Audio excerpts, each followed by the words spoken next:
నా పేరు నక్కల రాములు. మా భార్య పేరు ధర్మపతిని, ఆయన నక్కల ఐలమ్మ గారు. మా అమ్మ నాన్న పేరు నక్కల సత్తయ్య, మా అమ్మ పేరు గట్టు మల్లమ్మ. మాది భువనగిరి నివాసులము. ఇక్కడికి ఆశ్రమానికి మేము మా పెళ్లి రోజు సందర్భంగా మేము ఇక్కడికి వచ్చాం. ఆశ్రమం ఉన్నదని మాకు గతంలోనే మేము యూట్యూబ్ లో గాని చూసి ఇక్కడికి వస్తే చూద్దామని వచ్చాం. వస్తే ఇక్కడికి వచ్చే వరకు చాలా ఆశ్చర్యకరంగా ఉంది. అనాథలు 600 మంది అనాథలు ఇక్కడ చాలా అఘోరమైన పరిస్థితిలో వాళ్ళ భోజన కార్యక్రమాల కోసానికి, వాళ్ళ మెయింటెనెన్స్ కోసానికి ఎంతో మంది సహకరిస్తున్నారు. ఈ రోజుల్లో ఇద్దరు పిల్లల్ని దాదడమే కష్టం. ఈ రోజు తల్లిదండ్రులను ఎవరు ఏ కొడుకులు ఏ బిడ్డలు గాని ఎవరు సహకరిస్తలేరు. కనుక ఈ రోజుల్లో ఇంతమందిని అన్యూన్యంగా భోజనం 3 పూటలు భోజన కార్యక్రమాలు, బట్టా పొట్ట, స్నానం, సంజ అన్ని చేపించి వాళ్ళని ఎంతో విధంగా వైద్యం కాడికెళ్ళి, గోళీల కాడికెళ్ళి రకరకాలైనటువంటి ఇబ్బందులను ఎదుర్కొంటూ ఉన్న స్టాఫ్ గాని, ఇక్కడ ఉన్నటువంటి గురూజీ గాని, శంకర్ దయాళ గాని, వాళ్ళు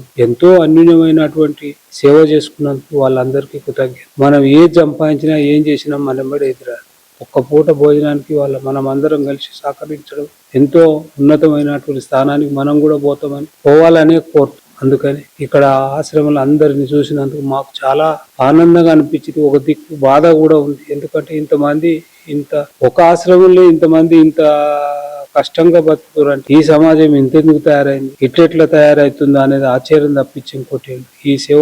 ఇక్కడ సేవ చేస్తున్న అందరికీ చాలా కృతజ్ఞతతోటి మేము కూడా రుణపడే ఉంటాం. ఎప్పటికైనా మా శాయశక్తిలో మేము సహకరించేందుకు సిద్ధంగా. ఓం నమ శివాయ. నా పేరు కొత్త మల్లేశం, మాది భువనగిరి అండి. నేను అనుకోకుండా ఇక్కడికి రావడం జరిగింది. నేను అప్పుడప్పుడు ఆశ్రమం గురించి చూస్తూ ఉన్నాను. అయితే ఇక్కడికి వచ్చి చూశాక చాలా ఆశ్చర్యం వేసింది. ఇక్కడ మెయింటెనెన్స్ చాలా అద్భుతంగా ఉంది. ఇక్కడ ఏంటంటే ఆధ్యాత్మికంగా ఉంది, సేవా కార్యక్రమ పరంగా కూడా ఉన్నది. ఇక్కడ టెంపుల్ కూడా చాలా బాగుంది. అలాగే ఇక్కడ ముఖ్యంగా చెప్పాలంటే ఇక్కడ ఒక 600 మంది వృద్ధులకు, అనాథలైనటువంటి వృద్ధులకు చేయూతనిచ్చి వాళ్ళకు నిత్యము భోజనాలు అటువంటి మెయింటెనెన్స్ చేసుకుంటూ వాళ్ళని మెయింటైన్ చేయడం అనేది చాలా గొప్ప విషయం. ఇది శ్రీ శంకర గురూజీ గారికి ఈ విషయంలో చాలా ధన్యవాదాలు తెలియజేస్తున్నాం. ఇటువంటి అనాథలని వాళ్ళు మెయింటైన్ చేయడం చాలా గొప్ప విషయం. ఇది ప్రతి ఒక్కరు కూడా ఈ విధంగా గురూజీ గారి లాగా వాళ్ళని స్ఫూర్తిగా తీసుకొని ఈ ఆశ్రమానికి తమకు తోచిన విధంగా సహకరిస్తే ఇంకా బాగుంటదేమో అని నా కోరిక. మా నాన్న అనాథాశ్రమంలో జీవిస్తున్న నా అంటూ ఎవరూ లేని 600 మంది అన్నదానానికి సహకరించి పుణ్యం కట్టుకోండి. వారి నిత్యాన్నదానం నిమిత్తం బియ్యం, పప్పు, కూరగాయలు వంటి కిరాణా సామాగ్రిని అందించి